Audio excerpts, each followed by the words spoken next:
Hi, friend. It's me, Happy. So, kung kailan namin lumabas si Mami sa ang lakas ng ulan, so napagtripan ko itong mga manok ditong nakakulong. Nagalit si Mami, sabi dun tayo sa bar, huwag mong pinagtitripan yung mga manok. Sabi ko kasi bakit naman umulan pa kung kailan kami lalabas kanina, wala pa namang ulan, friend. Biglang bumuhos ang ulan, so instantly ko na naman ako, friend. Tingnan niya naman araw-araw na lang ako naliligo, friend. So ito na, labas na kami ng kalsada. Akala ko sasakay kami, friend. Yung babae pa lang sasakay, friend. Nagalit si mami sa akin, friend. Huwag daw akong sumakay. Kasi wiwiwi nga ako. So eto na, tabi na kami sa kalsada dahil nasa kabilang side yung part.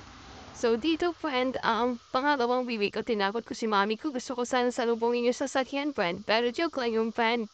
Grabe sit-sit sa akin ang mami ko, friend eh. Tapos eto friend, uwi na ako dito. Kaya lang, ay naku, wala talagang ano-ano dito kay mami ko. Talaga lahat binibidyo. Makikita na ang pukilya ko. So, may nakita ko dito, friend. Oh, nagpi-fishing si Lolo, friend. So, nakiusyoso ako, friend. Siyempre ako pa naman, o, diba? Ang sexy ko, friend. Kita niyo yan, no? Korba na korba. So, papasok namin sa bahay. Pagka uwi namin, friend, ilinis na ako ni mami. Niliguan naman ako. Ngayon, tinry ni mami kung kaya ako ng towel ko, kung matutuyo ba ako ng towel ko. Pero, naisip ni mami na kahit anong punas niya sa akin, hindi talaga kaya ng towel yung basa ng katawan ko. Eh, syempre lalamigin ako, friend. Hindi pwede yung magkakasakit ako, friend. Nako, sensitive ang aking katawan, friend. Hindi pwede yon. So, naisip ni mami na blower ako, friend. Dati, friend, sobrang takot ko sa blower. Para kasi ako kahainin ng blower sa ingay ng blower, friend.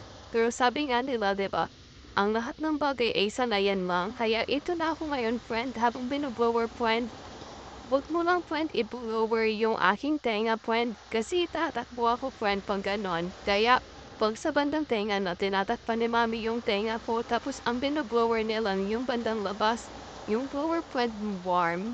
Warm siya papunta na nga sa hot, friend, eh. Kaya ang sarap-sarap niya sa katawan. After kong i-blower, syempre, akyat na ako sa kwarto. Matutulog na ako, friend.